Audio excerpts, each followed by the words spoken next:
Hey everybody, welcome into the Arena Extra Take, your show on all things video games and our reviews and recaps. I'm your host Expat, along with my co-host Burley Burleman Gaming, and in this episode 47, I think it is, Burley. Yeah, I think you're right on that. Yeah, we're as you can see here in the background, we're going to be talking about Star Wars Outlaws that just came out. So Burley's been playing it. I haven't had a chance to play it yet, but because of all the content, Lord of the Rings, Rings of Power, stuff like that, and we're going to be doing episodes of that. So I'm going to get a chance to play Star Wars Outlaws soon. But Burley's been diving into it, so we're going to do our extra take and talk to Burley about the game. So let me go ahead and get your gameplay footage going here, and you can talk about the things that you've been testing out and what your thoughts are on the game. So let me go ahead and get it up here.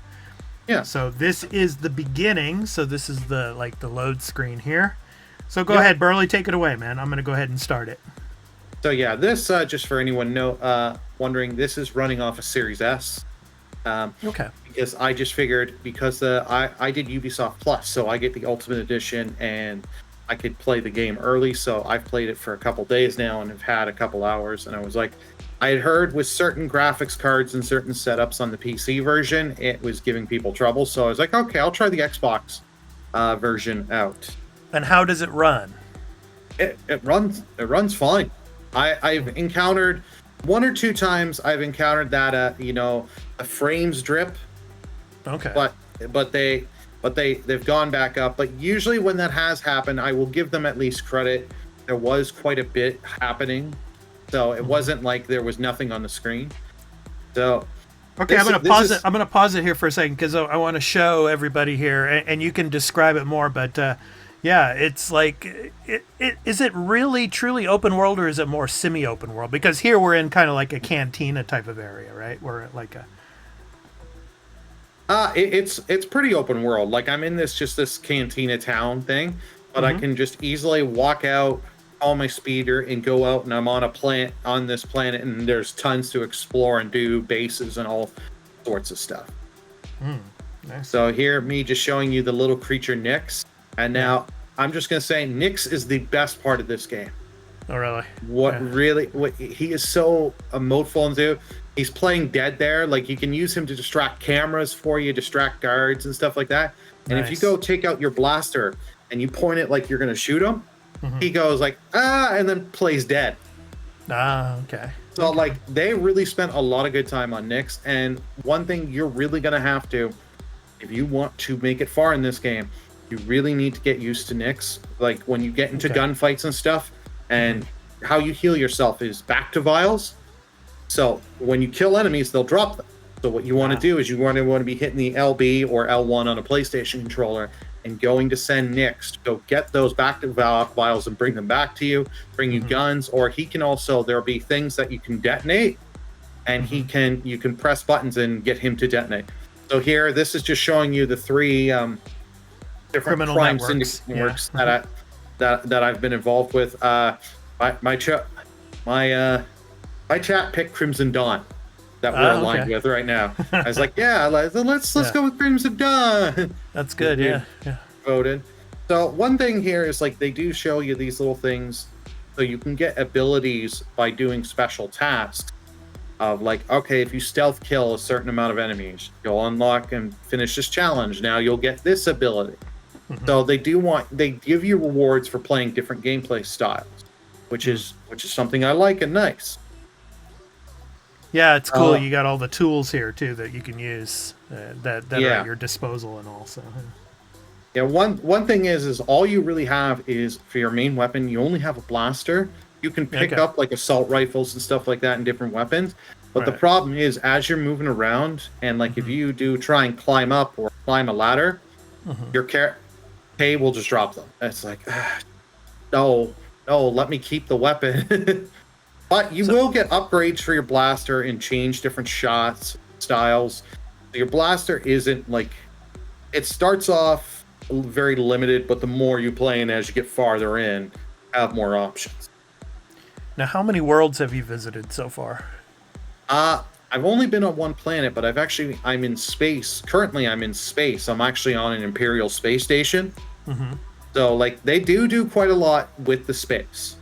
Okay. That you can get into dogfights and like that. Yeah, I want to And ask you about the dogfights. I mean, how is it in Star Wars Outlaws compared to, say, Starfield when it comes to space battles? space battles in this are much more fun. Like when you first start, you're limited. You only have just like basic lasers and stuff, and but you do have, the whole target reticule. And if you can line it up and get it right, your shots, you can get that dead-on shot and kill. But Hmm. you're doing like barrel rolls and stuff like that in space to try and dodge. Yeah. And this is something here I really like, that when you're just getting out of this town here, you can Hmm. just hit right on the D-pad, Hmm. and she'll do a whistle. It'll call your speeder. Oh, So nice. while you're Yeah. out on these open worlds, you can just call your speeder, and just Hmm. that way, if you're somewhere and you feel stranded, you can call that speeder and just start zooming across. Yeah. Yeah. Yeah, I've seen some other footage where, as she's riding on the cycle here, like when she, puts the pedal to the metal there, it's like Mhm. Nix. He's got to hold on for dear life. Oh yeah, So that's yeah, when that's pretty cool. Yeah. yeah, that you can up, like, there's a lot of missions I've unlocked that I can get like upgrades for the speeder, different upgrades for stuff like. So this is just the base speeder. When you start doing some of the side missions for it, you Nice. can really unlock and get upgrades, and you can make those things really zoom, especially if you remember the original trilogy, Yeah. especially 5 and 6, Yeah. where they go on those speeders and just go boom. Yeah. Yeah. Okay, so we're getting into some of the indigenous life here. Yeah. Yeah, Didn't seem like you were doing very well there, Burley. yeah, no. Well, I wanted to show off. You do have the melee attack. The melee attack's Yeah. not a bad option on like stormtroopers and Okay. regular like band other outlaws. Hmm. These kind of creatures, no, do not do that. And I'm like, okay, I am not powerful enough to really take these Right. guys on. Right. So let's get away. But one thing I really like in this, as you're just exploring around, you'll hear people talk, and they'll say stuff like, "Ah, you ever hear about the legend of the treasure under this mountain?" And then Uh-huh. what it'll do is it'll just add the side quest in. You don't always have to, you're not sitting there reading stuff to just get the side quests. You're just Yeah. hearing stuff, and it'll just give you side quests, put them on the map. So that's a really cool mechanic. Nice. Nice. Now, how does this game compare to, say, Jedi Survivor when it comes to like the backdrop, when it comes to the worlds that you're going to? I know you said that you've only been to one world at the moment, but how does it feel? I mean, do you get those vibes of Jedi Survivor when you play this? No, it's completely different. Okay. Like you still have the whole thing of like, this is when the Empire's still really in power. Right. So, Right. so you have that kind of vibe, Okay. and like Yeah. for the first couple hours, you hear nothing mentioned of like Jedi or Luke or anything like that. Mm-hmm. Well, it's kind of nice. They, for the first while, they're like, no, we're not saying nothing about a lightsaber. We don't Yeah, want to. we're not going there. No. Yeah. Yeah. Yeah, they I see. they do something with a lightsaber with one character, but that's all I'll say. Okay. And you can pet the little animals here, and you can pet your own little guy. So it is a neat thing if you love your petting of your animals. Shout out to one of our contributors, Leah the Hatless. When she saw me Yeah. doing this, and the first time I was streaming it, she was like, "Oh my god, 10 out of 10." Yeah. So there have been mixed reviews, and we're going to be talking about the reviews on episode 184 of the Arena Gaming News podcast. So please check that out on Saturdays. We go live Saturdays from 2 p.m. Pacific Daylight Time, 5 p.m. Eastern Daylight Time. So this next episode, we're going to be talking about the reviews for Star Wars Outlaws. But I just want to ask you, Burley, that there have been mixed reviews. So what are some of the most positive points of this game, and what are some of the negative aspects that you've encountered as you've played it so far? Positive is definitely the exploration is good, and that if you don't want to do the main story, there's tons of activities And that if you just wanted to, like right now, I could technically do the story in this footage, but I was just zooming across, gaining stuff, showing different things off. And the nice thing is you do get a fair amount of fast travel points. You're not having to go climb a tower, synchronize, and jump into hay bales. Right. But this definitely does feel like an Assassin's Creed game with Star Wars skin over top. Oh, nice. So you will definitely recognize if you've played enough Assassin's Creed games, you will recognize stuff. Okay. And what about some of the or any negative aspects, like any run-ins with glitches or bugs or anything like that? I've had some glitches, but they're nothing like game breaking. But like, one of the things that is annoying is like in one of the missions I was doing is you start up a crate thing that's on a levee, and it'll just start moving the crate. You're supposed to do the crouch and walk beside it, so that way you don't get caught. I was beside it, but there was still a good gap between me and there, but it acted like I didn't have the gap and just hit me, and I stand up, and then you get alerted. And it's like, because one of the things, this is something I don't like, is I get it for certain missions, especially like one of the missions I was on, is when you're in stealth and you're in stealth in the Empire's domain, in Imperial base, yeah, you get stealth caught, you fail. Because it triggers and like all that. But sometimes what'll happen is it'll trigger all the guards and all that, and you'll start killing them.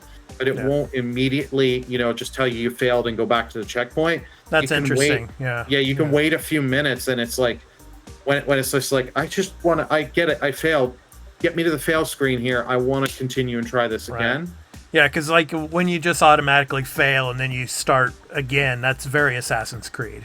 Yeah. So especially in the stealth mode. So yeah. One other negative that I know some people haven't really talked too much, and I had this on the first time I was playing the game, is the lock picking mechanic. It is rhythm based, but the problem is, let's say you have to do it in it gives you 3 beats, you have to hit them at the same time.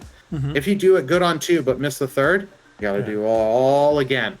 But the nice thing is you can go into the settings. The game doesn't tell you this. You have to sit there and find this out from other people and stuff. Is you can go into the settings, gameplay, and go to lock picking and turn off the rhythm. So that way when you just go in, you can just go right trigger, and mash in.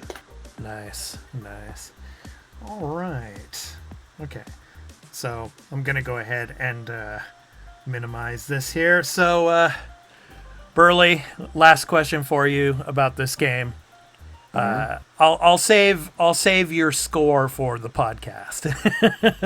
There you go. I won't get your score right now, but could this be a Game of the Year contender, or what do you think? Do you think this doesn't have any shot at Game of the Year? This unfortunately has no shot. Well, not unfortunately. This game has no shot of winning Game of the Year.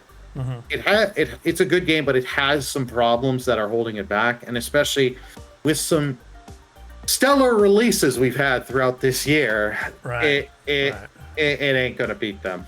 And more to come, of course. That are coming, especially in October and September, October. Yeah, so. we got Broketober coming. Got September, November, and December. It's gonna be a packed rest of the year for sure. But, I wouldn't be surprised. The soundtrack has been pretty good for this game so far that I've gotten in. This could get up there for soundtrack. So it won't win. I don't think it'll win Game of the Year, but for soundtrack and other areas, this game does have a shot. Okay. Yeah, well, looking forward to talking about it more. And, of course, as we progress through it, we'll be talking about it more. And we'd like to know what your thoughts are. If you've been playing Star Wars Outlaws, please let us know in the comments. What are your positives and negatives about the game so far? And, of course, if you like this episode of Extra Take, please be sure to hit that like, subscribe, and notification bell when we drop another Extra Take video, which is our supplement to the Arena Gaming News podcast, which we do recaps and reviews of the latest video games that are coming out. So anyway, I've been your host, Xbat, along with my co-host, Burleyman Gaming. We hope to catch you on the podcast this coming weekend, and take care and have a great week of gaming and enjoy Star Wars Outlaws. So may the Force be with you, everybody. Take care. Peace out. Long live the Empire.